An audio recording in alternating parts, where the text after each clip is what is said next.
Waalaikumsalam. Okey, baik. Mohon percubaan untuk mute-kan mikrofon. Okey, baik Ustaz, kita boleh mula ke sekarang? Boleh silakan. Okey, baik-baik. Assalamualaikum. Bismillah. A'udzubillahi minasyaitonirrajim. Bismillahirrahmanirrahim. Alhamdulillah wassalatu wassalamu ala Rasulillah wa ala alihi wa sahbihi wa barik wa sallim. Subhanaka la ilma lana illa ma 'allamtana innaka antal alimul hakim. Sebelum kita mulakan majlis, mohon Ustaz bukakan majlis kita dengan umum kitab dulu. Silakan Ustaz. أعوذ بالله من الشيطان الرجيم. بسم الله الرحمن الرحيم. الحمد لله رب العالمين الرحمن الرحيم مالك يوم الدين إياك نعبد وإياك نستعين اهدنا الصراط المستقيم صراط الذين أنعمت عليهم غير المغضوب عليهم ولا الضالين آمين. Amin amin ya rabbal alamin. Alhamdulillah wassalatu wassalamu ala Rasulillah wa ala alihi wa sahbihi wa barik wa sallim. Subhanaka la ilma lana illa ma 'allamtana innaka antal alimul hakim. Rabbi shrah li sadri wa yassir li amri wahlul 'uqdatam min lisani yafqahu qawli amma ba'd. Rabbi yassir wa la tu'assir, Rabbi tamim bil khair. Alhamdulillah, syukur kepada Allah Subhanahu wa taala atas izinnya kita kembali lagi dipertemukan pada malam ini dalam majlis ilmu Kelab Sahabat Pencinta Al-Quran. Yang dihormati, selamat datang ke Kelab Sahabat Pencinta Al-Quran Al-Fadil Ustaz Muhammad Nazri Mustaqim, iaitu Imam Masjid Negara yang akan merungkai maksud ayat suci Al-Quran pada malam ini, iaitu Tadabbur Surah Al-Fat dan pimpinan bacaan Surah Al-Mulk sebentar saja lagi. Seperti biasa, saya ingatkan para jemaah untuk mute-kan mikrofon, off-kan kamera demi kelancaran majlis kita pada malam ini. Dan insyaAllah, baiklah, tanpa melengahkan masa, saya serahkan majlis ini kepada Al-Fadil Ustaz Muhammad Nazri Mustaqim. Silakan Ustaz. أعوذ بالله من الشيطان الرجيم. بسم الله الرحمن الرحيم. تبارك الذي بيده الملك وهو على كل شيء قدير. الذي خلق الموت والحياة ليبلوكم أيكم أحسن عملا وهو العزيز الغفور. الذي خلق 7 سماوات طباقا ما ترى في خلق الرحمن من تفاوت فارجع البصر هل ترى من فطور ثم ارجع البصر كرتين ينقلب إليك البصر خاسئا وهو حسير. ولقد زينا السماء الدنيا بمصابيح وجعلناها رجوما للشياطين وأعتدنا لهم عذاب السعير. وللذين كفروا بربهم عذاب جهنم وبئس المصير. إذا ألقوا فيها سمعوا لها شهيقا وهي تفور تكاد تميز من الغيظ كلما ألقي فيها فوج سألهم خزنتها ألم يأتكم نذير قالوا بلى قد جاءنا نذير فكذبنا وقلنا ما نزل الله من شيء إن أنتم إلا في ضلال كبير وقالوا لو كنا نسمع أو نعقل ما كنا في أصحاب السعير فاعترفوا بذنبهم فسحقا لأصحاب السعير. إن الذين يخشون ربهم بالغيب لهم مغفرة وأجر كبير. وأسروا قولكم أو اجهروا به إنه عليم بذات الصدور. ألا يعلم من خلق وهو اللطيف الخبير. هو الذي جعل لكم الأرض ذلولا فامشوا في مناكبها وكلوا من رزقه وإليه النشور أأمنتم من في السماء أن يخسف بكم الأرض فإذا هي تمور أم أمنتم من في السماء أن يرسل عليكم حاصبا فستعلمون كيف نذير ولقد كذب الذين من قبلهم فكيف كان نكير أولم يروا إلى الطير فوقهم صافات ويقبضن ما يمسكهن إلا الرحمن إنه بكل شيء بصير أمن هذا الذي هو جند لكم ينصركم من دون الرحمن إن الكافرون إلا في غرور أمن هذا الذي يرزقكم إن أمسك رزقه بل لجوا في عتو ونفور أفمن يمشي مكبا على وجهه أهدى أمن يمشي سويا على صراط مستقيم قل هو الذي أنشأكم وجعل لكم السمع والأبصار والأفئدة قليلا ما تشكرون قل هو الذي ذرأكم في الأرض وإليه تحشرون ويقولون متى هذا الوعد إن كنتم صادقين قل إنما العلم عند الله وإنما أنا نذير مبين فلما رأوه زلفة سيئت وجوه الذين كفروا وقيل هذا الذي كنتم به تدعون قل أرأيتم إن أهلكني الله ومن معي أو رحمنا فمن يجير الكافرين من عذاب أليم قل هو الرحمن آمنا به وعليه توكلنا فستعلمون من هو في ضلال مبين قل أرأيتم إن أصبح ماؤكم غورا ومن يأتيكم بماء معين صدق الله العظيم.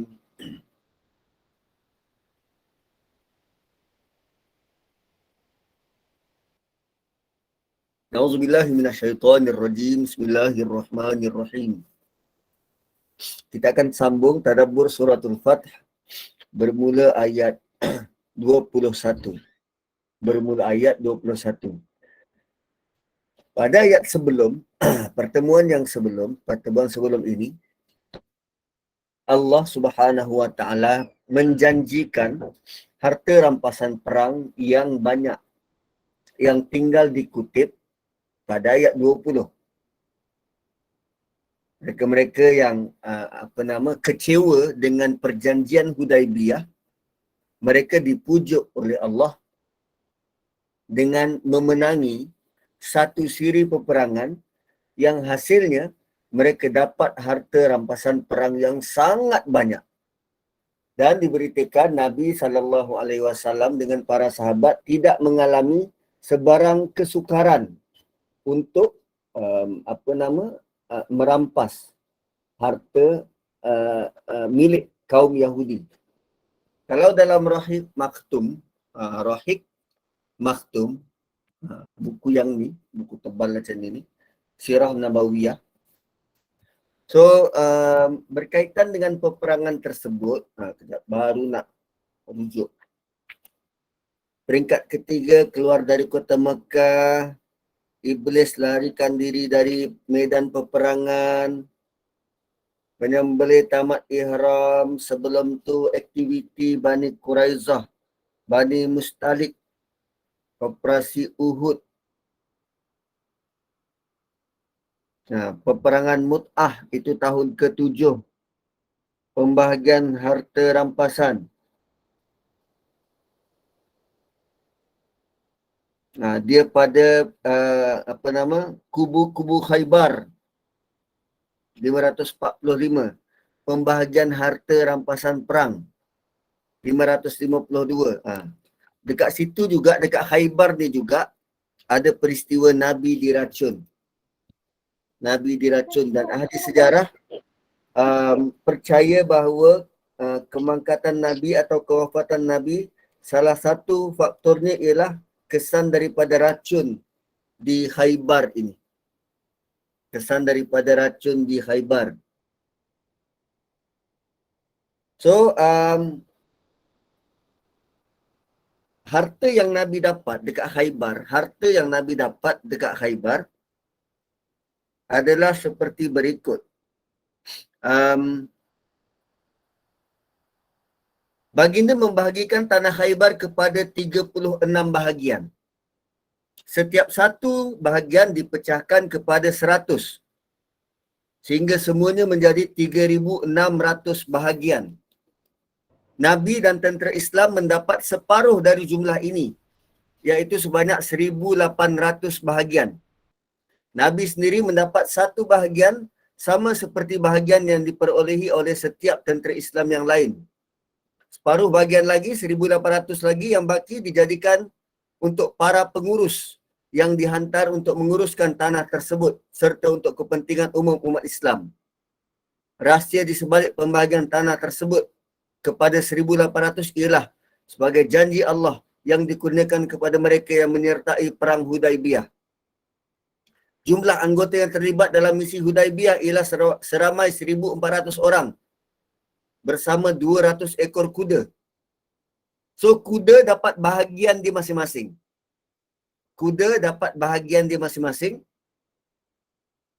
Dan bagi setiap ekor kuda mendapat 2 bahagian. Siapa yang ada kuda dia dapat 2 bahagian. Satu untuk owner, satu untuk kuda. Justru harta tersebut dibahagikan kepada 1,800, iaitu untuk penunggang kuda mendapat 3 bahagian. 3 bahagian. Dan untuk pejalan kaki mendapat 1 bahagian. So, penunggang kuda bersama kuda dapat 3 bahagian. 1 untuk owner, 2 untuk kuda. Tengok bagaimana Nabi membagikan harta rampasan perang. Bukan hanya orang yang turut berperang dapat bahagian, tetapi kuda yang berjuang itu juga dapat 2 bahagian. 2 bahagian. Kenapa tanya kuda dapat 2 bahagian?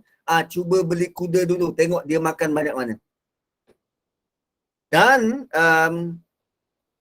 bukti yang menunjukkan betapa banyaknya harta yang diperoleh dalam peperangan Khaybar ini ialah hadis yang diriwayatkan oleh Bukhari daripada Ibnu Umar. Katanya, kami tidak pernah merasa kenyang melainkan setelah berjaya menakluk Khaybar. Begitu juga hadis yang diriwayatkan oleh Aisyah di mana beliau berkata, setelah Khaybar ditakluk, kami pun berkata, sekarang dapatlah kita merasai kenyang dengan memakan buah kurma. Dan setelah Nabi kembali ke Madinah, orang-orang Muhajirin mengembalikan semula pemberian yang diberikan oleh orang Ansar kepada mereka, seperti pohon kurma kerana mereka telah pun memiliki harta dan pohon kurma di Khaybar.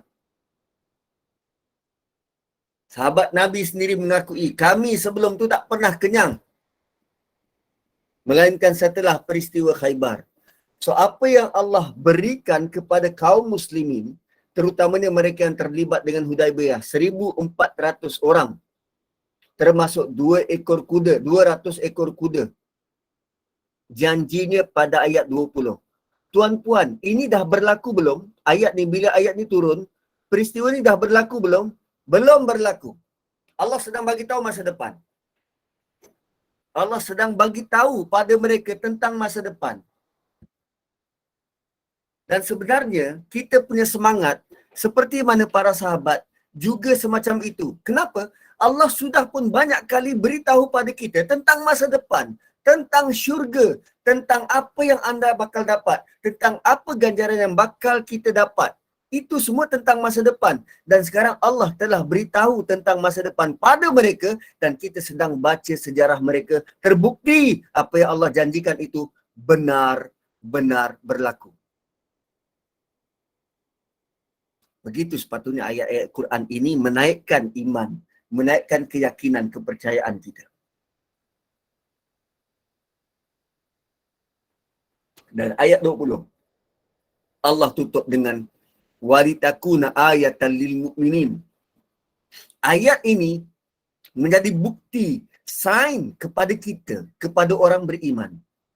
Dan supaya bila dia menjadi bukti, terbukti bila kita baca perang Khaybar, Nabi lalui dengan mudah, wa yahdiyakum siratan mustaqimah, supaya dapat memandu kamu orang beriman yang membaca ayat ini kepada jalan yang lurus. Kemudian Allah kata wa ukhra lam taqdiru 'alaiha qad ahatallahu biha. Dan ada lagi harta yang lain yang kamu belum dapat menguasainya. Ada lagi harta lain yang kamu belum dapat menguasainya, tetapi Allah telah memelihara harta itu untuk kamu. Allah dah cop untuk kamu. Kamu belum dapat, tapi Allah dah cop untuk kamu. Wih, berapa gembira mereka ni. Mereka bukan saja dijanjikan Khaybar dan harta di dalamnya, tetapi ada lagi harta lain yang Allah belum bagi tahu. Tapi Allah dah cop untuk korang. Qad ahatallahu biha. Allah dah pelihara dan kuasai harta tu. Wa kana Allahu ala kulli syai'in qadir. Dan Allah Maha Kuasa atas setiap sesuatu. Tuan-puan, ukhra ni apa? Ulama tafsir, ulama translation dia sebut dan ada lagi harta rampasan lain. Harta apa? Kalau kita lihat balik, sebelum turunnya ayat ini, berlaku satu peristiwa besar. Apa dia? Hudaibiyah. Sebelum Hudaibiyah, apa berlaku? Perang Khandaq. Peristiwa-peristiwa besar. Hudaibiyah, sebelum tu Perang Khandaq. Selepas Perang Khandaq, apa berlaku pada Nabi? Nabi mimpi apa? Nabi mimpi tawaf dan tahallul. Nabi mimpi tawaf dan tahallul. Ingat lagi tak? Apa misi Nabi sallallahu alaihi wasallam? Apa misi utama baginda? Misi utama baginda ialah untuk membebaskan kota Mekah. Itu misi utama. So bila Nabi dapat mimpi dia tawaf dan tahallul, seolah-olah Allah beri gambaran Mekah sudah boleh dibuka. So misi Nabi nak membebaskan kota suci Mekah. So bila Nabi mimpi macam tu, seolah-olah Allah dah bagi green light, pergi kota Mekah, kau dah boleh buka kota Mekah. Dan itu yang para sahabat faham. Sebab tu mereka nak juga masuk kota Mekah, nak juga masuk kota Mekah. Tapi rupanya orang dekat Mekah berdegil tak nak bagi masuk. Macam-macam yang kita lalui, roller coaster emosi para sahabat. Dan akhirnya mereka balik dengan kecewa, tak dapat masuk kota Mekah. Kan? Tak dapat masuk kota Mekah. Ayat 21, Allah kata, wa ukhra, dan kota Mekah, lam taqdiru alaiha, yang korang belum dapat kuasai. Jangan bimbang, Allah sudah kontrol untuk kamu. Jangan bimbang, Allah dah spare, Allah dah cop untuk kamu. Ukhra dekat sini adalah tanah kota Mekah. Dan Allah sudah pun bagi tahu pada ayat 21. Jangan risau, korang pasti menang.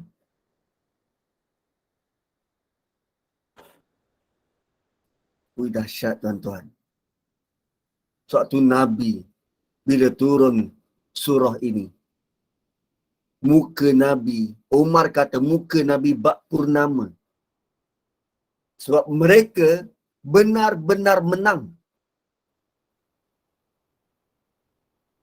Dia macam ni lah tuan-puan. Siapa antara tuan-puan yang ada pengalaman berjuang ambil PhD? PhD tinggi sangatlah Ustaz. Ada beberapa ketul je yang berjaya. Master. Yang berjuang ambil master. Dia beza kalau orang pelajar single, belum ada komitmen, ambil master, dengan pelajar yang sudah berkahwin, ada komitmen anak bini, ada komitmen kerja.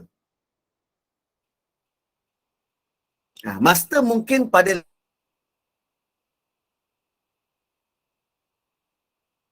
level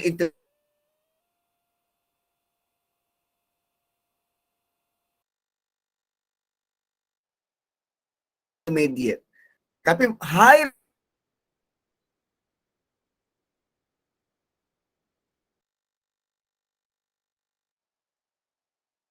Viva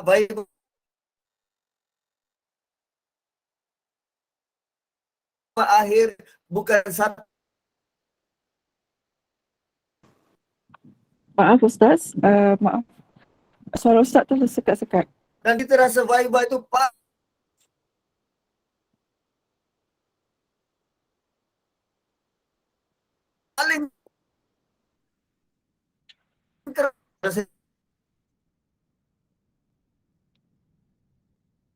Assalamualaikum Ustaz. salahkan line. Suara Ustaz tidak dengar. Saya Putus kalau suara Ustaz. Suara Ustaz tu Clear. putus-putus Okey je. ke? Ada gangguan audio suara. Tak boleh dengar okey je.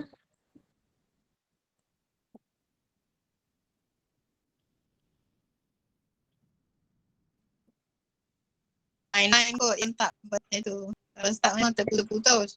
Ya betul, ada setengah tempat okey lah, ada setengah tempat tak okey.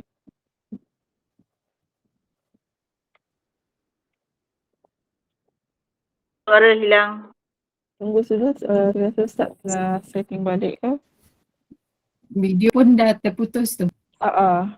Audio video. Audio dengan video sekali lah. Saya Mungkin ada cadangkan pohon Ustaz keluar dah tolong sekali.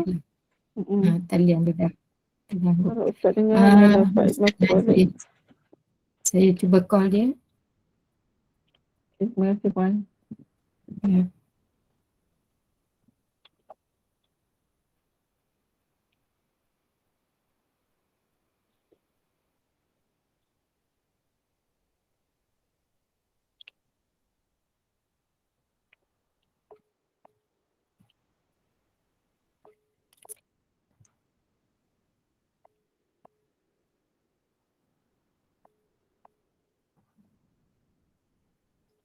Bahasa apa?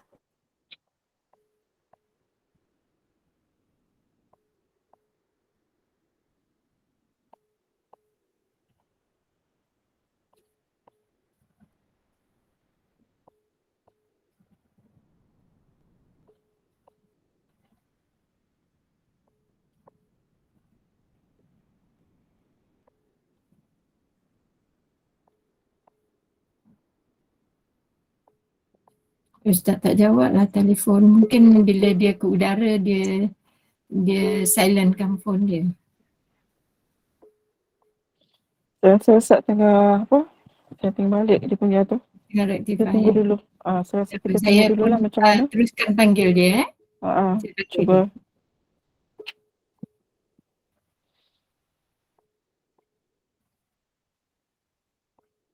Mana Ustaz kak? Ada masalah teknikal. Kita tunggu dulu Ustaz masuk balik.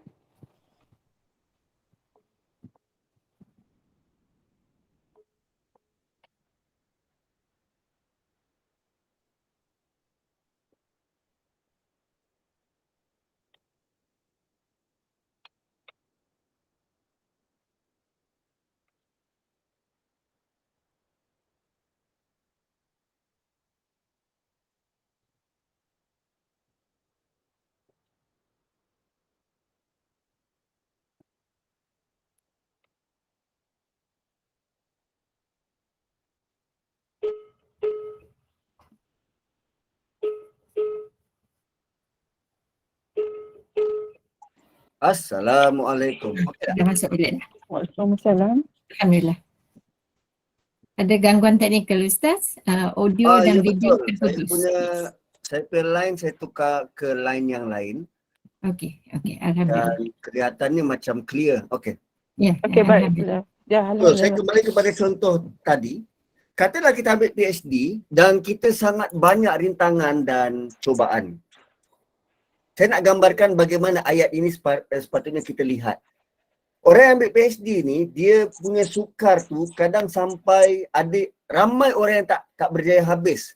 Sebab dia punya tekanan tu bukan sekadar pada usaha untuk buat kajian, tetapi emosi yang diperlukan, kekuatan mental dan fizikal untuk menghabiskan kajian. Dan bayangkan tak kala selepas kita viva dan kita rasa kita viva sangat teruk dan banyak soalan-soalan daripada pemeriksa tu kita dapat nak jawab, dan bukan seorang yang mendengar viva, 5, 7 panel yang dengar, dan akhirnya keputusan itu kita dapat daripada email. Dan dalam email tu bagi tahu, okey, kamu lulus dan ada kejutan untuk kamu. Tuan-puan, bila kita dengar dapat perkataan lulus tu, belum dapat lagi. Kita belum convoke. Kita belum berjumpa lagi dengan kita punya apa nama, supervisor. Dalam email tu baru letak perkataan lulus. Kita dah rasa sangat gembira. Sama macam ini, ayat ini turun sebelum pun mereka sampai Khaybar. Belum dapat lagi harta. Allah dah bagi tahu korang akan dapat harta. Dan lagi satu, Mekah itu korang akan dapat tawan. Wa ukhra lam taqdiru alaiha qad ahatallahu biha. Dan tanah suci Mekah yang kamu belum dapat kuasai, Allah telah pun pelihara buat kamu. Jangan risau, korang akan masuk di tanah suci Mekah.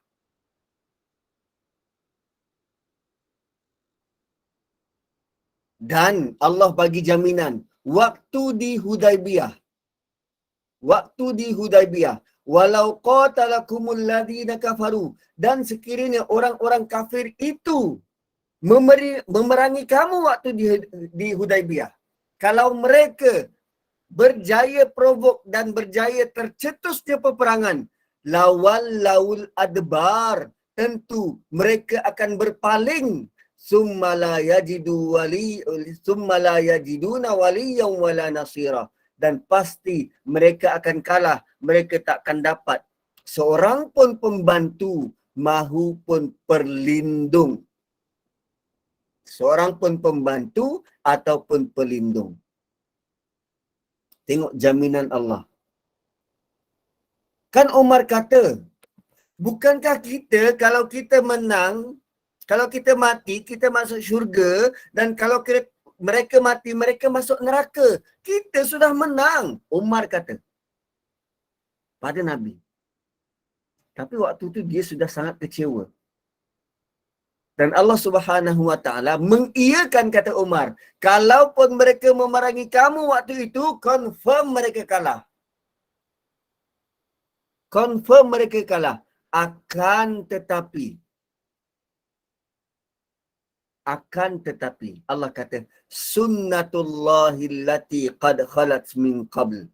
Allah berkehendak supaya tidak berlaku sebarang pertumpahan darah pada waktu itu. Walan tajida li sunnatillahi tabdila. Tak ada siapa boleh ubah bila Allah berkehendak. Sunnatullah. Memang Allah nak jadi macam tu. Memang Allah nakkan kejadian itu begitu. Tak berlaku pertempuran. Walaupun kedua-dua belah pihak, dan kita tahu emosi orang beriman waktu itu sudah sangat memuncak. Hampir-hampir bertempur. Hampir-hampir bertembung. Terutamanya selepas buat bai'ah Aqabah. Bai'atul Ridwan. Terutamanya selepas buat perjanjian di bawah pokok yang Allah sebut 2 kali dalam surah ni. Hampir-hampir bertempur. Allah kata, kalau bertempur, kalau berperang, orang kafir confirm kalah. Tapi Allah tak nak buat begitu. Allah tak nak buat begitu. Tak nak ada sebarang pertempuran. Why? Kenapa? Sekarang Allah bagi tahu sebab dia. Kenapa Allah tahan tangan-tangan, sama ada tangan Quraisy ataupun tangan orang beriman berperang. Dan sepatutnya sewaktu Suhail datang untuk buat perjanjian tu, bila-bila masa boleh tercetus peperangan, Umar senang je nak tebas kepala dia. Tapi Umar tak buat. Why? Allah kata apa? Wahuwallazi kaffa aydiyahum ankum wa aydiyakum anhum bi batni Makkah min ba'di an azfarakum alaihim wa kana Allahu bima ta'maluna basira. Dialah, Allah lah yang menahan tangan orang musyrik dari melakukan perkara buruk kepada kamu. Tak berjadi pertempuran walaupun emosi sedang tinggi, Allah lah yang tahan tangan orang musyrik daripada menimpakan sesuatu pada kamu. Dan Allah jua yang menahan tangan kamu daripada berlaku perkara buruk terhadap mereka. Di kawasan Mekah. Di batni Makkah. Di kawasan Mekah. Min ba'di an azfara alaikum. Sesudah dia menjadikan kamu dapat menewaskan mereka. Dan ingatlah, Allah Maha melihat akan segala apa yang kamu kerjakan. Kenapa? Kenapa sampai begitu sekali penerangan Allah?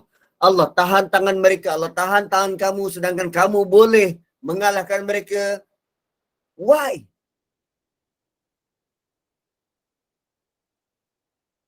Kan, kalau kita pun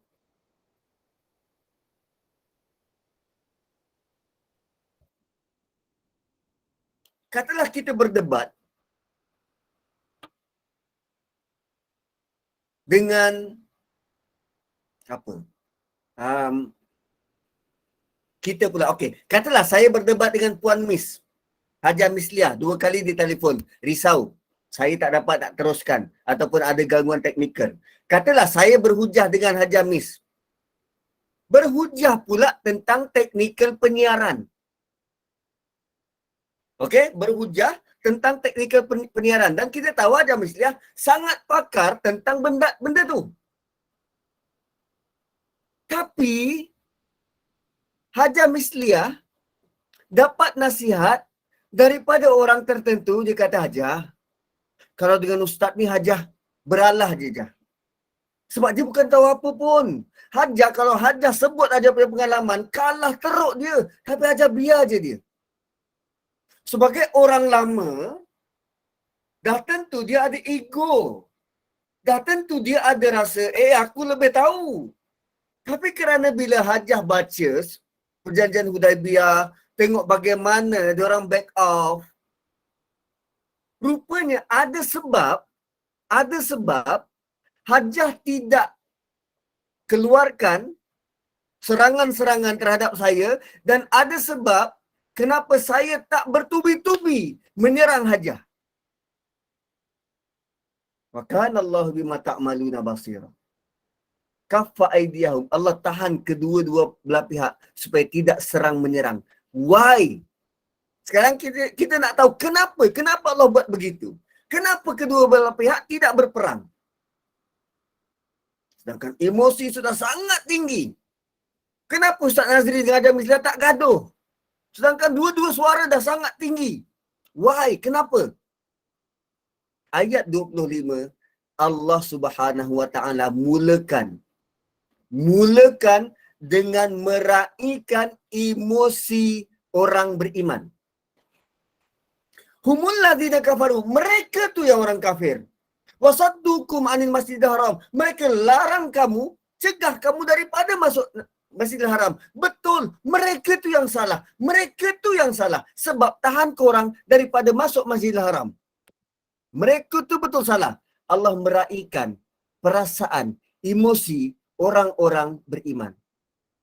Wal hadiah, mereka bukan sekadar menegah kamu, menghalang kamu dari masuk Masjidil Haram. Tapi tu binatang-binatang korban tu. Makkufan, binatang korban tu patutnya dikorbankan untuk aku. Ditahan dekat luar masjid.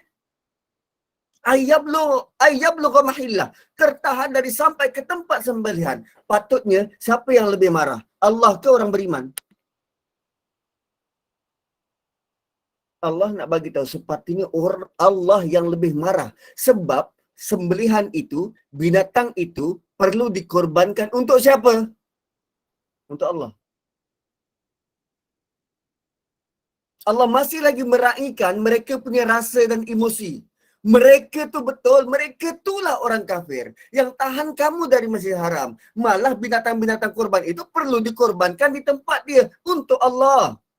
Ya betul, kamu betul. Emosi kamu betul. Emosi kamu tidak menipu. Akan tetapi walaula rijalum mu'minun wa nisa'um mu'minatun lam ta'lamuhum. Kalaulah bukan kerana ada lelaki beriman dan ada perempuan beriman yang kamu tak tahu berada dalam kalangan kafir Quraisy dalam Mekah, antata'uhum, kamu tak tahu mereka beriman, lalu kamu terbunuh mereka. Fatusibakum minhum ma'arratum bighairi ilm. Lalu kamu akan menanggung kesusahan disebabkan kamu tersalah bunuh orang beriman.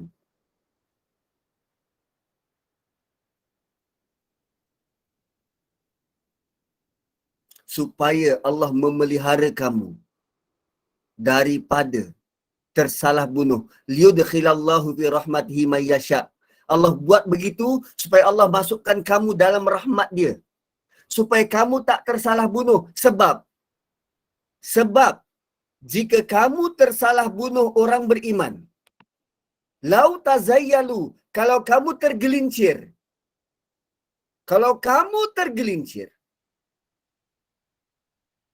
atau kalau lau tazayyalu, kalaulah kamu dapat differentiate antara ini orang kafir, ini orang beriman di Mekah, kalau dapat dibezakan, lau tazayyalu, kalau dapat dibezakan, la'azabnal ladzina kafaru minhum azaban alima. Pasti kami akan azab orang-orang kafir dengan azab yang pedih.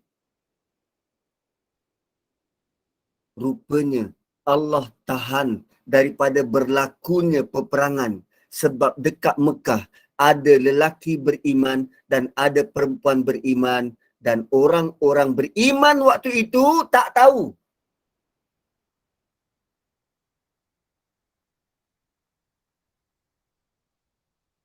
Tuan-puan, kadang kita lihat negara-negara kafir, US, UK, Australia, Canada. Lalu bila mereka tak mengambil tindakan terhadap Palestin, maka dengarlah suara-suara jihad. Jom kita perang je lah dengan mereka. Kita bom je lah. Kan dulu tahun berapa? 70-an, 80-an terkenal dengan bom berani mati. Yang dulu dikira sebagai apa? Jihad, bom berani mati.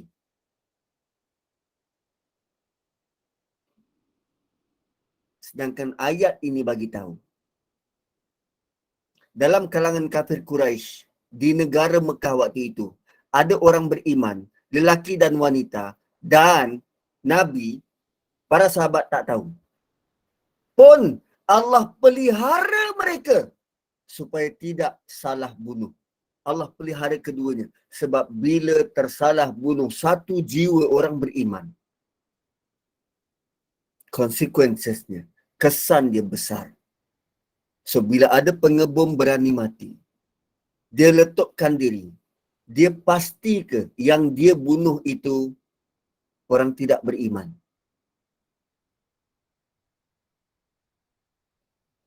Kalau kita serang Amerika sekarang, kita boleh pasti ke yang kita bunuh itu betul-betul kafir? Atau mungkin hati dia sudah lembut nak beriman? Ayat ini sangat penting. Ayat ini menyeru kepada kita untuk berjihad perlu ada protokol, perlu ada strategi, bukan bulldoze.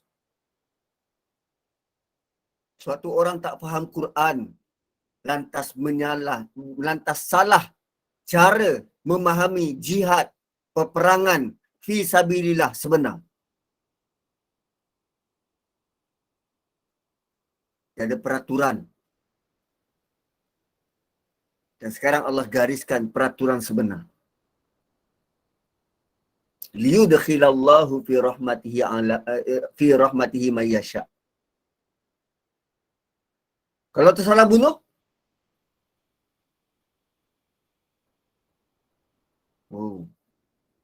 ada potensi untuk diazab oleh Allah. Sebab nyawa orang beriman di sisi Allah begitu berharga.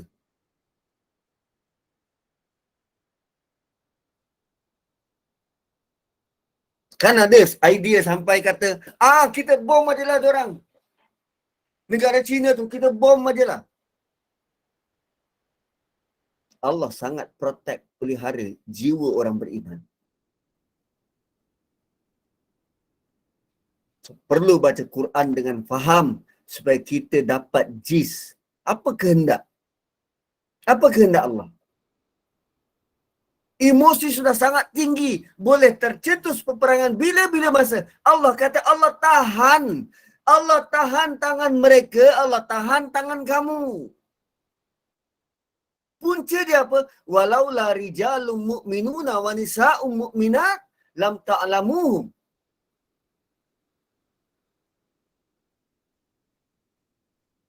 Bayangkan nyawa orang beriman punya Allah pelihara. Apatah lagi maruah orang beriman.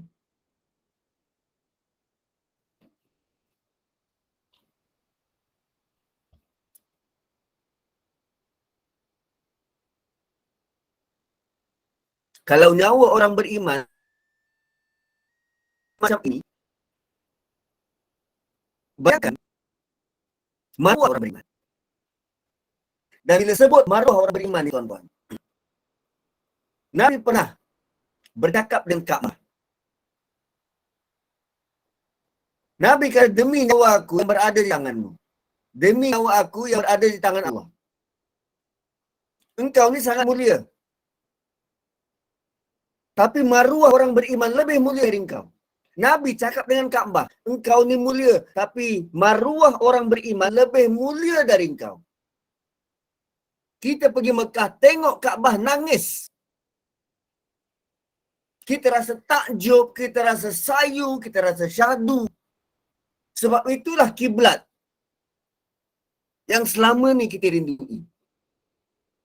Tapi Nabi kata, maruah orang beriman lebih mulia dari Kaabah. Dan sekarang tengok kawan-kawan kita, orang keliling kita. Orang yang sedang berusaha untuk beriman. Tapi kerana kita tak faham, maka dengan mudah kita buka aib dia,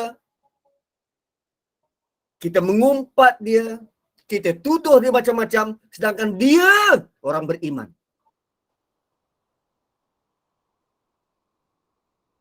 Kita bunuh karakter dia, masuk politik, macam-macam kita tuduh.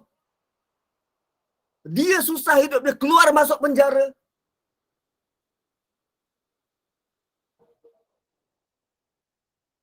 Saya tak tahu apa balasan yang Allah akan letak beri kepada orang yang menyakiti orang beriman. kalau dia tak bertaubat. Kerana benda ini sangat serius. Sangat serius. Allah tahan Nabi daripada tercetusnya peperangan sebab ada orang beriman di Mekah. Ui, dahsyat. So jangan mudah-mudah mulut kita nak sebut keburukan orang lain. Sebab kita tak tahu iman dia. Dan bayangkan kalau dia benar beriman, apa kita nak jawab depan Allah? Sebab kita menyakiti dia, jatuhkan maruah dia, buat macam-macam. Ui. Sebab bila benar orang beriman dan orang kafir ini betul pisah, kalau dekat Mekah langsung tak ada orang beriman, Allah akan pasti turunkan azab. Dalam bentuk apa? Didatangkan tentera orang beriman ni pergi hancurkan. La'azaban allazina kafaru minhum azaban alima. Kenapa boleh menang dekat Badar? Sebab semua tentera tu tentera Quraisy. Semua tentera tu kafir Quraisy. Kenapa boleh kalah dekat perang Uhud? Sebab mereka tak patuh arahan Nabi. Itu dia punca dia.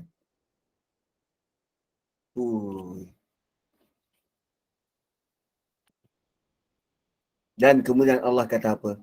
إِذْ جَعَلَ الَّذِينَ كَفَرُوا فِي قُلُوبِهِمُ الْحَمِيَّةَ حَمِيَّةَ الْجَاهِلِيَّةِ فَأَنْزَلَ اللَّهُ سَكِينَتَهُ عَلَى رَسُولِهِ وَعَلَى الْمُؤْمِنِينَ وَأَلْزَمَهُمْ كَلِمَةَ التَّقْوَى وَكَانُوا أَحَقَّ بِهَا وَأَهْلَهَا وَكَانَ اللَّهُ بِكُلِّ شَيْءٍ عَلِيمًا.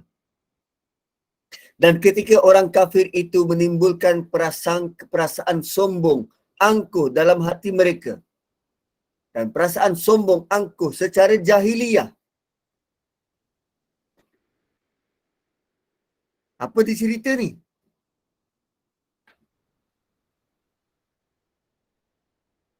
Kan waktu perjanjian itu termeterai. Waktu perjanjian itu termeterai, maka Suhail rasa sangat bangga. Dia seorang lawan 1,400 orang dia boleh menang. So dia sombong. Angkuh. Bila Nabi kata ini, tulis Bismillahirrahmanirrahim. Apa Umar Rahman? Apa benda Rahman? Tulis saja Bismillah. Waktu Nabi merayu untuk Abu Jandal, mereka dengan sombong, dengan angkuh. Oh, rupanya sombong dan angkuh ni perangai jahiliyah. Perangai jahiliyah. Baik-baik Puan Rosmaria, kalau nak undur tu tengok belakang, takut terlanggar dinding. Hati-hati bila berundur. So hamiyah jahiliyah. Perangai macam orang jahiliyah. Kalau sombong. Dan biasanya kita, kalau orang menyombong depan kita, kita sakit hati tak? Sakit. Kita sakit hati.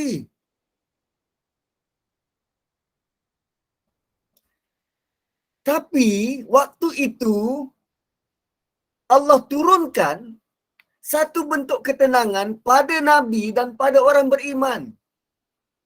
Mereka boleh patuh, tunduk. Patuh dan tunduk. Dan Allah melazimi kalimah taqwa pada mereka. Wa alzamahum kalimat taqwa. Sedang mereka adalah orang yang sangat berhak dengan kalimah taqwa itu. Apa maksud taqwa? Benar-benar jaga diri. Kan Umar kata dengan Abu Jandal, Abu Jandal, tu dekat unta aku tu ada pedang. Kau pergi tebas kepala anjing tu. Dia bercakap macam tu, kenapa dia tak buat? Aku dalam ihram, aku tak boleh buat. Dia, Umar, masih lagi mengekalkan takwa. Kita ambil contoh kita lah. Bukan dalam ihram, tapi kita puasa. Isnin Khamis. Kan tadi Isnin baru buka puasa kan? Ada yang baru buka puasa. So, sepanjang puasa tadi,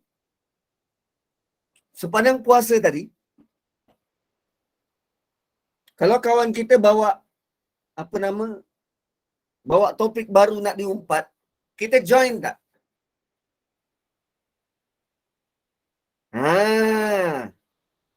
Ya tak konon. Depends kan, depends pada topik. Depends pada topik. So sama macam Umar, dia dalam ihram tak ada perang. So dia masih jaga diri. Kita dalam puasa boleh tak cakap yang bukan-bukan? Tak boleh. Tapi berupaya tak kita jaga diri kalau ada topik yang ini kena cerita juga sebab aku tahu maklumat tu. Boleh tak kita jaga diri? Paling kurang kita minum dulu. Jom gosip.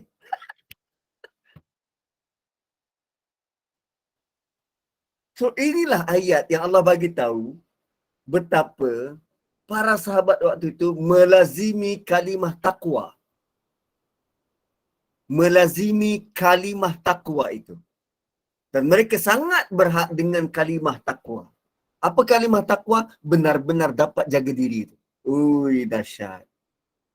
Dahsyat. Dan kemudian di hujung surah ini. Berapa ayat lagi? Okey. 3 ayat. Laqad sadaqallahu rasulahu ar-ru'ya bil haqq. La tadkhulunnal masjidal harama insyaallahu aminina muhalliqina ru'usakum wa muqassirina la takhafun fa'alima ma lam ta'lamu faja'ala min duni dzalika fathan qariba. Dahsyat tuan-tuan. Dalam email kita, dalam email PhD kita tadi, dia bukan saja email anda lulus, tapi di email sekali, convocation berapa hari bulan, anda perlu pakai pakaian macam ni, boleh ambil di sekian tempat, anda perlu ready dengan begini, berapa banyak keluarga boleh masuk. Kemudian anda akan dapat benefit-benefit daripada universiti dan semua jenis benefit yang akan datang semua diceritakan secara detail. Ayat 27, Allah bagi tahu mereka on the way balik ke Madinah daripada perjanjian Hudaibiyah yang berat sebelah. Allah sudah bagi tahu dan sesungguhnya Allah tetap menyatakan kebenaran Rasulmu terhadap mimpi. Mimpi yang kau mimpi itu Rasulullah betul dan benar. Sebab Umar sebelum balik dia dah bagi tahu, ya Rasulullah, betul kau mimpi tu? Bukankah kau mimpi kita masuk? Bukankah kau mimpi kita tawaf? Tapi tak berlaku. Seolah-olah mimpi itu tak betul. Kan? Seolah-olah mimpi itu tak betul. Sehingga Nabi terpaksa jawab, aku tak kata tahun ni. Kan mimpi, Nabi dalam keadaan, Nabi had been cornered. Nabi sudah di penjuru. Nabi tak tahu nak jawab apa. Dan akhirnya Nabi jawab apa? Aku tak cakap tahun ni. Jawapan yang tak masuk akal. Tapi Allah Subhanahu wa ta'ala punya sayang pada Nabi. Allah kata mimpimu itu betul. Laqad sadaqallahu rasulahu ar-ru'ya bil haqq. Seolah-olah Allah mewakili Nabi. Umar, mimpi Nabi itu betul. Seolah-olah macam tu. Dan Allah kata apa? Kamu pasti akan memasuki Masjidil Haram insya-Allah dengan izin Allah. Aminin, muhalliqin. Dalam keadaan aman, muhalliqin, cukur kepala kamu, muhalliqin ru'usakum, cukur kepada kamu, muqassirina, ada orang yang gunting sedikit je rambut dia, la takhafun, tanpa sebarang rasa takut. Fa'alima, dan ketahuilah. Atau fa'alima, dan dia mengetahui. Malam ta'lamu, apa yang kamu tak tahu. Faja'ala min duni dzalika fathan qariba. Dan Allah akan menyediakan bagi mimpi itu fathan qariba. Kemenangan bagi kamu sedikit masa lagi. Ini tahun ke berapa? Tahun ke-7, tahun ke-6, tahun ke-7. Tahun ke-8 pembukaan kota Mekah. Sikit lagi. Allah bagi tahu sikit je lagi. Dan pada perkataan fa'alima ma lam ta'lamu. Allah tahu apa yang kamu tak tahu. Allah tahu apa yang kamu tak tahu. Apa maksud dia? Tuan-puan, katalah waktu dekat Hudaibiyah tu, mereka berjaya masuk ke Mekah.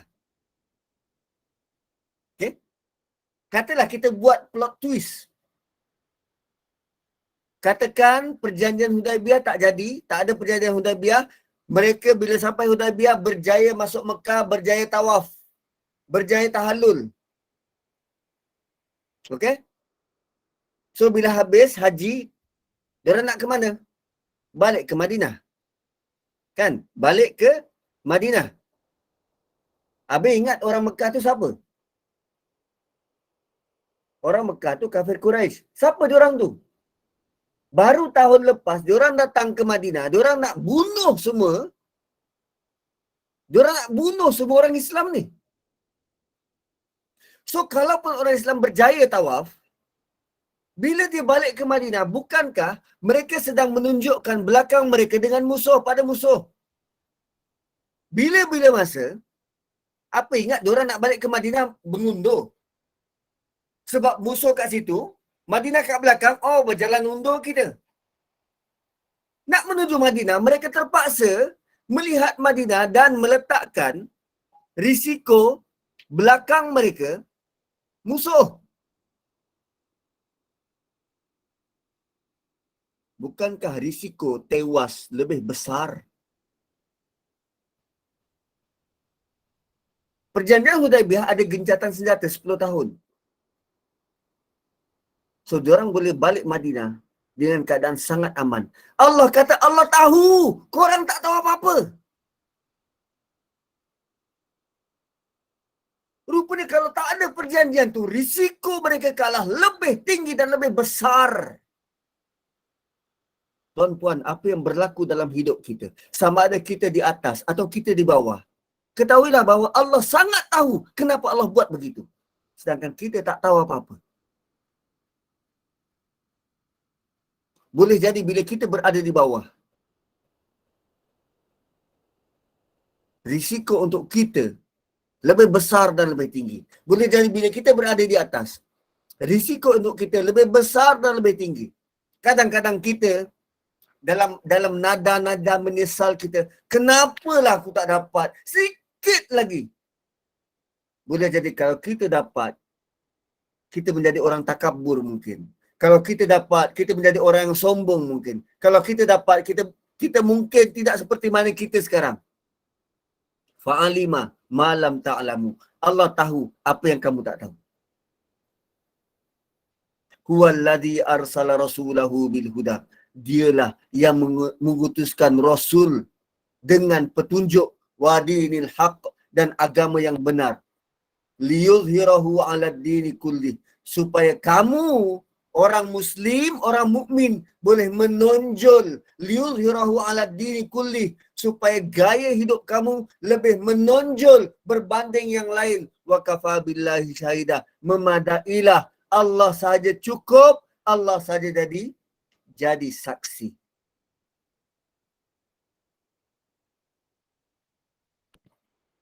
Okey, sudah jam 9. Kita mau teruskan atau mau stop? Tinggal satu ayat. Teruskan je Ustaz. Teruskan, boleh ni? Sampai subuh Boleh. Tak, saya takut kalau ada kelas lepas ni. Tak ada. Boleh teruskan. Okey, ayat terakhir adalah ayat kemenangan. Ayat terakhir adalah ayat kemenangan bagi kita. Ayat 1 hingga 28 itu kemenangan bagi Nabi SAW. ayat 29 adalah kemenangan bagi kita.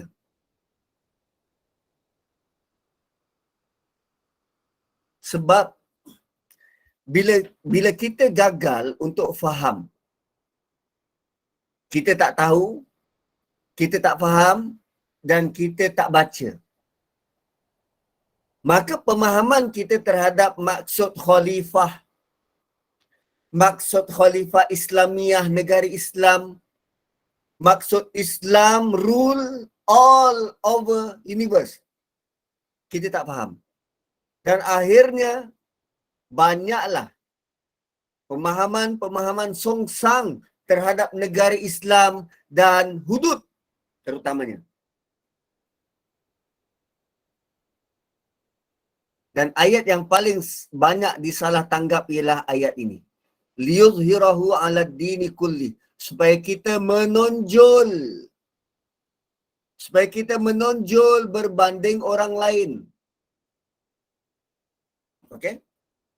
Sekarang ni saya nak tanya, kita nak menonjol, kita nak jadi apa? Negara Islam kan, bila ada negara Islam, kita lebih menonjol dari yang lain.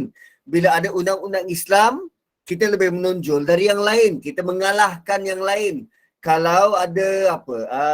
Khalifah Islamiah, kita lebih menonjol mengalahkan negara lain. Kan begitu dia punya cara berfikir. Rupanya liyudhhirahu 'ala dini kulli wa kafa billahi syahida. Boleh juga dipandang dari sudut gaya hidup. Gaya hidup. Bukan semestinya, bukan semata-mata pemerintahan. Sebab bila salah tanggap, wujudlah kumpulan-kumpulan seperti Hizbut Tahrir, kumpulan-kumpulan Daesh, kumpulan-kumpulan apa? Abu Sayyaf. Dia nak menggunakan kekuasaan untuk mengalahkan orang lain. Sedangkan ad-din kat situ bukan semestinya bermaksud negara. Ad-din gaya hidup. So dengan kita dapat panduan daripada Quran ni, gaya hidup kita berbeza dengan orang lain. Cara kita bercakap berbeza. Cara kita memandang manusia berbeza. Setiap manusia kita mandang sebagai setiap manusia, terutamanya orang beriman, kita memandang mereka itu, jiwa raga mereka lebih mulia dari Kaabah. So bila kita memandang mereka lebih mulia dari Kaabah, kita nak ke cari salah dia? Kita nak ke mengumpat dia? Kita nak ke merendah-rendahkan dia? Tak. So kita akan jadi orang yang paling dignify. Kita akan menghormati dignity orang lain. Liyudhhirahu 'ala dini kulli. Kita mengatasi segala bentuk ajaran moral di dunia. Tapi kita tak faham. Dan ayat 29, Allah bagi tahu Muhammadur Rasulullah. Muhammad itu Rasulullah. 5 kali disebut Muhammad, 4 kali disebut Muhammad dalam Quran, 1 kali Ahmad. Dan setiap kali disebut nama Nabi beserta dengan jawatan. Sama ada Nabi atau Rasul. Kecuali satu tempat dalam surah Muhammad. Kecuali satu tempat dalam surah Muhammad. Dan surah Muhammad itu tentang ucapan general sewaktu nak berperang. Itu surah Muhammad. Itu berbeza. Dia punya treatment dia berbeza. So di sini Muhammadur Rasulullah. Walladzina ma'ahu asyidda'u 'alal kuffar ruhama'u bainahum. Dan para sahabat yang bersama dia bersikap keras, tegas dengan orang kafir, tapi sangat penyayang sesama sendiri. Ruhama'u bainahum. Sangat penyayang sesama sendiri. Macam mana tegas orang dengan orang kafir sedangkan Hudaibiyah mereka boleh kalah? Kalau tegas dia tak berganjak kan? Itu ikut standard kita. Kan kita kata macam mana dia boleh bertegas dengan orang kafir, sedangkan perjanjian Hudaibiyah mereka mengalah. Kan? Kan dia kata tegas dengan orang kafir. Oh, itu standard kita. Bila Allah kata mereka sangat tegas dengan orang kafir, mereka mendahulukan Nabi. Mereka tidak bertindak sendiri. Kita punya tegas membuta tuli. Punya kita keras dengan orang, kita tak peduli siapa dah. Yang penting dia kafir. Kita tak peduli siapa dah. Para sahabat, dia takkan mendahului Nabi. Nampak tak? Beza kita dengan mereka. Allah mengakui mereka sangat tegas dengan orang kafir. Tapi sikap mereka tidak mendahului Nabi. Sebab Nabi bersama mereka.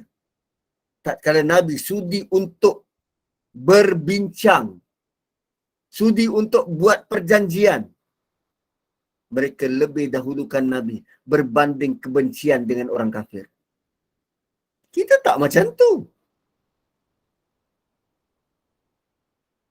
Dan Allah kata, tarahum rukka'an sujjadan yabtaghuna fadlan minallahi wa ridwan. Engkau melihat mereka. Siapa ni? Para sahabat, orang beriman. Engkau melihat mereka. Rukka'an, rukuk. Sujud. Mencari. Mengharapkan limpah kurnia. Serta mencari redha Allah. Engkau melihat mereka. Rukuk, sujud, mencari redha Allah. Tuan-tuan, selama Nabi jadi imam, Nabi nampak ke mereka sujud dan rukuk ni? Kan Nabi kat depan. Sepanjang Nabi hidup, Nabi yang jadi imam. Mana ada orang lain?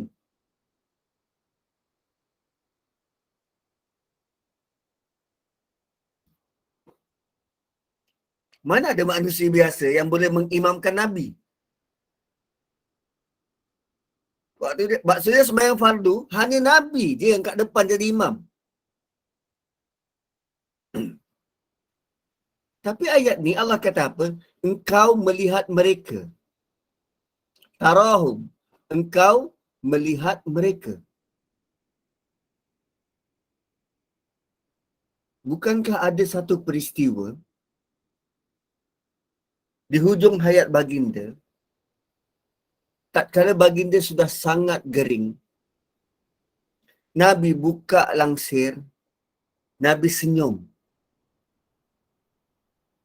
Dan Abu Bakar waktu tu bersedia nak jadi imam, Abu Bakar undur sebab tengok Nabi, Nabi senyum tu macam Nabi dah sihat. Dan Nabi nak jadi imam. Seolah-olah Nabi dah sihat untuk keluar bersedia jadi imam. Tapi Nabi tutup semula dan selepas tu Nabi wafat. Allah sedang bagi tahu peristiwa itu pada Nabi. Engkau nanti akhirnya kau dapat bina generasi yang rukuk dan sujud kerana nakkan kurnia Allah dan redha dia. Nakkan kurnia Allah dan redha Allah. Bukannya generasi yang rukuk dan sujud nak anak dia lulus SPM. Bukannya generasi yang rukuk dan sujud pada waktu duha sebab nak rezeki lebih. Bukannya rukuk dan sujud sebab nak cari kunci dekat mana hilang. Tapi dia rukuk dan sujud sebab nak cari fadlam minallah, kurniaan dari Allah dan redha Allah.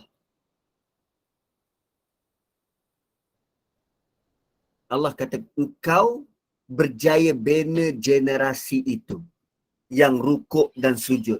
Bila? Apa ibadah yang sebut pasal rukuk dan sujud? Solat. Rukkaan sujadan kerana Allah. Bukan kerana yang lain. Itu ciri pertama. Ini ciri kedua.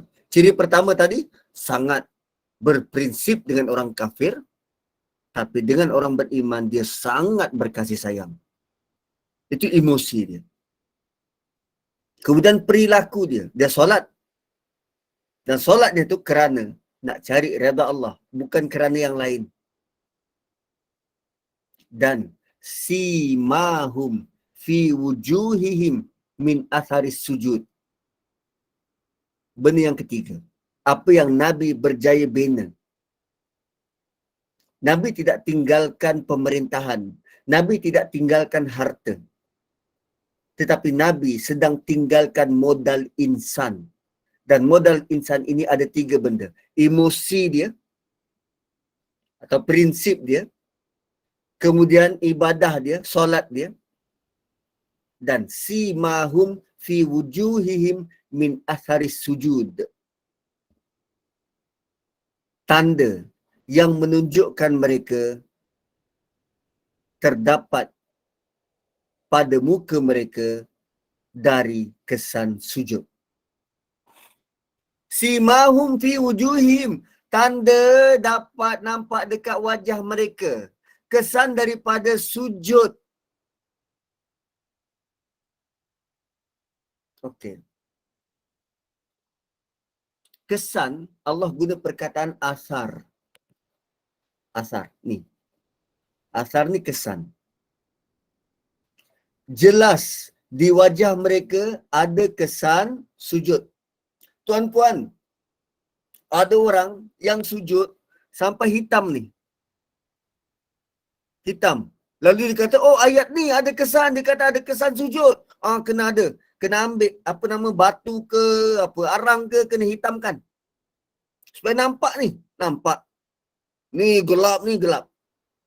Dia kata, macam ayat ni lah, macam ayat ni. Bila Allah kata asar, dia bukannya tanda hitam yang nampak jelas di dahi. Tak. Asar ialah kesan spiritual. Kesan spiritual. Tuan-puan, cuba bayangkan orang yang gerak-geri dia, orang yang hidup dia ada kesan sujud. Adakah dia akan bercakap meninggi diri? Apa maksud sujud? Dia humble, dia rendah diri, dia tahu dia hamba, dia sedar dia hina, dia tahu dia bukan siapa-siapa. Bila dia bercakap, dia tidak bercakap dengan nada yang sombong. Bila bercerita dengan kawan-kawan, dia bukan jenis orang yang asyik dia nak menang. Asyik dia yang perlu didengar cakap dia. Balik-balik keluarga dia. Balik-balik nak cerita pasal anak dia. Ada kesan sujud di wajah dia. So lepas ni tak payah tengok muka orang. Tengok muka sendiri dekat cermin. Aku punya muka ni ada cahaya orang beriman tak? Ada kesan sujud tak?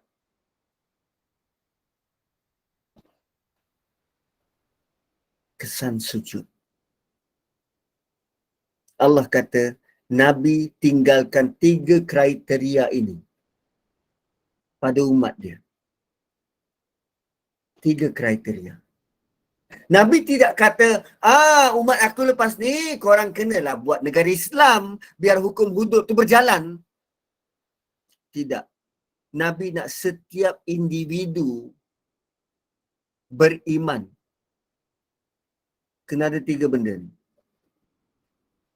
Asyidda'u 'alal kufari ruhama'u bainahum. Tegas dengan orang kafir namun bukan membuta tuli. tegas berprinsip kalau wine itu wine haram tetap haram. Dia tak ada jenis, ini wine halal, zero alkohol.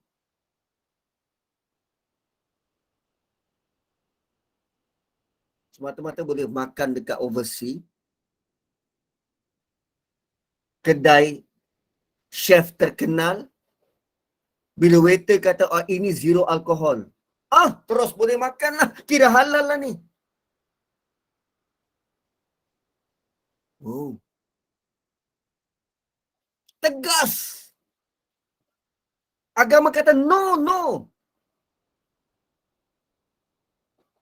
Tarahum rukka'an sujjada dan simahum fi wujuhihim min athari sujud. Kekal dengan solat, mengekalkan hubungan dengan Allah, dan dia punya kesan sujud. Wow. Dan begitulah apa yang dijelaskan dalam Taurat dan dalam Injil. Rupanya dalam Taurat dan dalam Injil juga ada. Rupanya kalau tengok Yahudi dan Nasrani juga ada.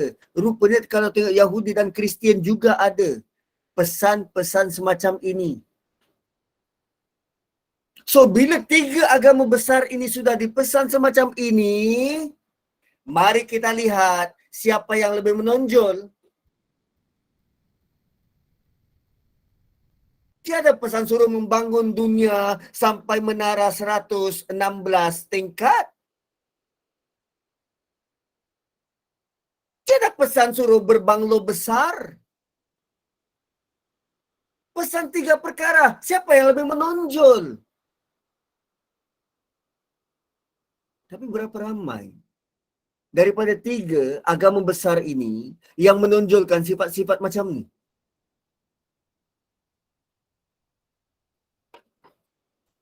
Dan Allah bagi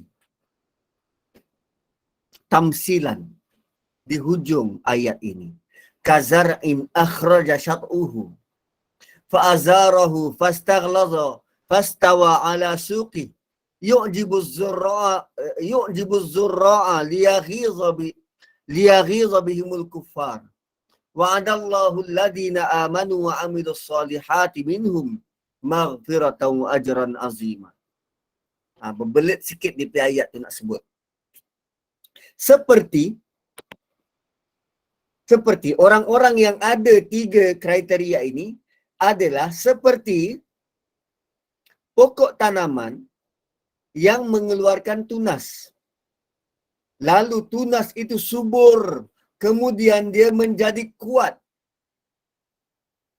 Kazar'in akhraja syat'uhu, seperti pokok yang keluar tunas. Fa'azarahu, lalu tunas itu tumbuh subur. Fastaghlaza, lalu dia menjadi kuat. Fastawa ala suqi, tegap berdiri daripada pangkal. Tu fastawa ala suqi, tegap berdiri atas batang dia. Yu'jibuz zurra', petani yang menanam dia takjub, besar gila pokok aku ni. Yu'jibuz zurra' liyaghiza bihimul kuffar. Penanam dia sangat takjub sehingga orang-orang kafir merana. Tiba-tiba sebut pasal orang kafir merana. Tadi tentang pokok. Rupanya tuan-puan, contoh ini adalah orang beriman. Yang iman dia mula-mula ibarat seperti tunas. Kemudian iman itu disuburkan. Dan bila iman itu disubur dan membesar, menjadi seolah-olah seperti batang pohon yang besar, yang tegap, yang tinggi. Sehingga Nabi bila melihat ini dulu sahabat-sahabat yang mula dengan iman sebesar tunas, sekarang menjadi pohon yang besar, tegap. Sehingga Nabi takjub. Dan orang-orang kafir merana. Why? Kerana orang-orang kafir yang cuba mempromosikan Gaya hidup yang bukan Islamik tak laku. Ini dengan kita Bon Odori pun nak raikan. Dengan konsert Justin Bieber pun nak raikan. Semua gaya hidup kafir kita nak buat. Cuba jadikan gaya hidup mereka tu kita tolak sehingga mereka merana. Tak laku. Sama macam tayangan, apa nama tu? Lightyear, Buzz Lightyear. Satu dunia tolak sebab ada unsur LGBT. Orang dah muak. Liyaghiza bihimul kuffar. Orang kafir merana, merasa marah dan dengki sebab orang Islam tak tertarik. Wa'adallahu alladhina amanu wa amilus solihati minhum maghfirah wa ajran azimah. Dan Allah janjikan kepada orang beriman dan buat amal salih. Apa amal salihnya? 3 benda tadi di atas. Mereka dapat keampunan dan ganjaran yang begitu besar. Dan inilah Suratul Fath, surah kemenangan. Tuan-puan kalau nak menang, baca ayat terakhir ni. Kalau nak menang, hidup dengan ayat terakhir ni. Jom sama-sama kita menuju kemenangan. Kita amalkan ayat terakhir sehingga orang-orang kafir ini merana. Sebab dia produk tak laku. Wallahu a'lam. Saya kembalikan kepada moderator. Terima kasih Ustaz. Alhamdulillah, syukur. Terima kasih Al-Fadhil Ustaz Muhammad Nazri Mustaqim atas kesediaan memimpin bacaan surah Al-Mulk itu tadi dan mengungkap makna dan penghayatan ayat Al-Quran dari surah Al-Fath itu tadi, yang mana Allah menjanjikan kemenangan bagi kaum muslimin dan pengajaran bagi menambah ketakwaan dan keimanan kepada Allah Subhanahu Wa Taala. Dan sama-samalah kita mentadabbur Al-Quran sebagai solusi dan panduan kerana ia akan membawa kita dalam proses berfikir tentang kekuasaan dan kebesaran Allah Subhanahu Wa Taala. Dan bagi mengakhiri dan menangguhkan majlis ini, dipersilakan Ustaz untuk menutupnya dengan tasbih kafarah dan surah Al-As. Silakan Ustaz. Subhanakallahumma bihamdik nashhadu an la ilaha illa anta wa nastaghfiruka wa natubu ilaik. Wal 'asri innal insana lafi khusr illa alladhina amanu wa 'amilus solihat wa tawasaw bil haqqi wa tawasaw bis sabr. Assalamualaikum warahmatullahi wabarakatuh. Waalaikumsalam warahmatullahi Waalaikumsalam wabarakatuh. Silakan. Terima kasih Ustaz. Terima kasih Ustaz. Ilmu juga Assalamualaikum. Terima kasih Puan Zainun. Waalaikumsalam. Terima kasih sama-sama. Alhamdulillah, terima kasih semua. Terima kasih Ustaz. Sama-sama. Terima kasih Ustaz. Terima kasih Puan Zainun. Terima kasih semua. Sama-sama. Waalaikumsalam. InsyaAllah kita jumpa lagi. InsyaAllah.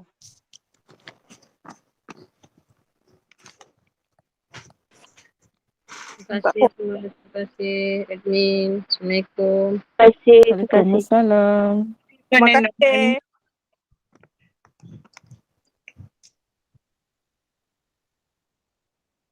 Terima kasih Puan Zainun. Assalamualaikum. Sama-sama. Waalaikumsalam.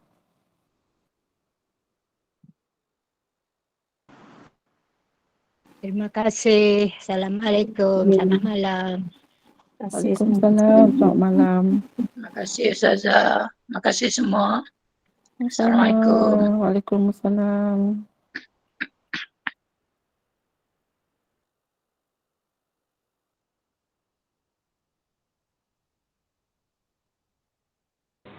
Terima kasih Puan. Assalamualaikum. Waalaikumsalam.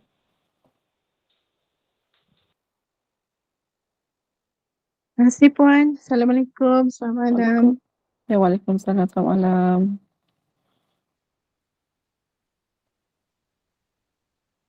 Terima kasih. Assalamualaikum warahmatullahi wabarakatuh. Waalaikumsalam. Terima kasih.